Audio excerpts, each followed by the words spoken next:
গোপালগঞ্জ পৌরসভার অধিকাংশ সড়ক খানাখন্দে ভরা, বর্ষা এলেই বাড়ে দুর্ভোগ। এ নিয়ে বিস্তারিত জানাতে গোপালগঞ্জ পৌরসভার 10 নম্বর ওয়ার্ডের বৈশাখী রোড থেকে সরাসরি যুক্ত হচ্ছেন প্রতিনিধি সজীব বিশ্বাস। সজীব, এই সড়কের খানাখন্দগুলোর কারণে সাধারণ মানুষ ও যানবাহন চলাচলের ক্ষেত্রে ঠিক কতটা ব্যাঘাত ঘটছে সেটি জানাবেন, এবং মানুষ আসলে দুর্ভোগ পোহাচ্ছে, এর থেকে উত্তরণের জন্য স্থানীয় যারা প্রশাসন রয়েছেন, যারা এই দায়িত্বে রয়েছেন, তারা কি বলছেন, জনগণ কি বলছেন, সব মিলিয়ে বিস্তারিত খবরাখবর জানাবেন। মাহাথির, আসলে গোপালগঞ্জ পৌরসভার যে সড়কগুলো রয়েছে সেটি কিন্তু প্রায় 70 থেকে 80 ভাগ সড়ক এখন চলাচলের অযোগ্য রয়েছে। আমি এখন যে সড়কে দাঁড়িয়ে রয়েছি এটি কিন্তু একদম মহাসড়কের পাশেই সংযোগ সড়ক বলা চলে। এটি গোপালগঞ্জ পৌরসভার 10 নং ওয়ার্ডের একটি রাস্তা।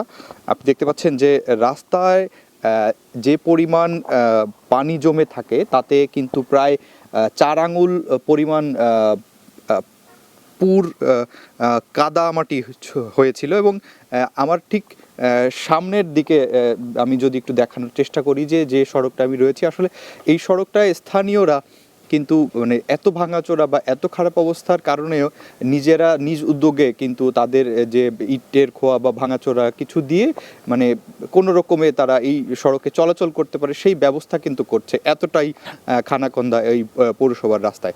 তো এইটি গেল হচ্ছে 10 নং ওয়ার্ডের একটি রাস্তা। গোপালগঞ্জের প্রায় 15টি ওয়ার্ড রয়েছে, এই 15টি ওয়ার্ডে প্রায় 25 থেকে 30টি রাস্তাই কিন্তু এখন চলাচলের প্রায় অযোগ্য হয়ে দাঁড়িয়েছে। এবং স্থানীয়রা যেটি বলছেন যে আসলে বর্ষা মৌসুমে কিন্তু তাদের যে এই সকল সড়ক দিয়ে যে চলাচলের যে ভোগান্তি, এই ভোগান্তিটা কিন্তু আসলে একদম চরম পর্যায়ে গিয়ে পৌঁছায়।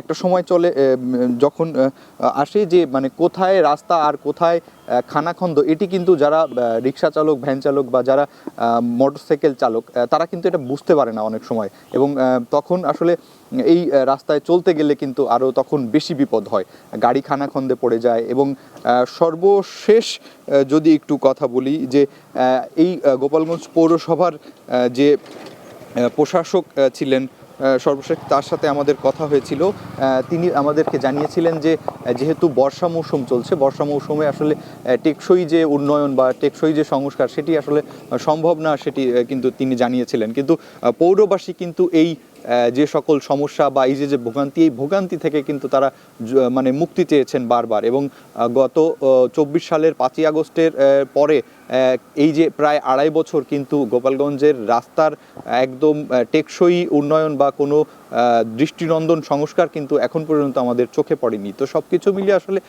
পৌরসভার মানুষের যে ভোগান্তি সড়ক নিয়ে, এটি কিন্তু আসলে চরম পর্যায়ে পৌঁছাচ্ছে। মাহাদি।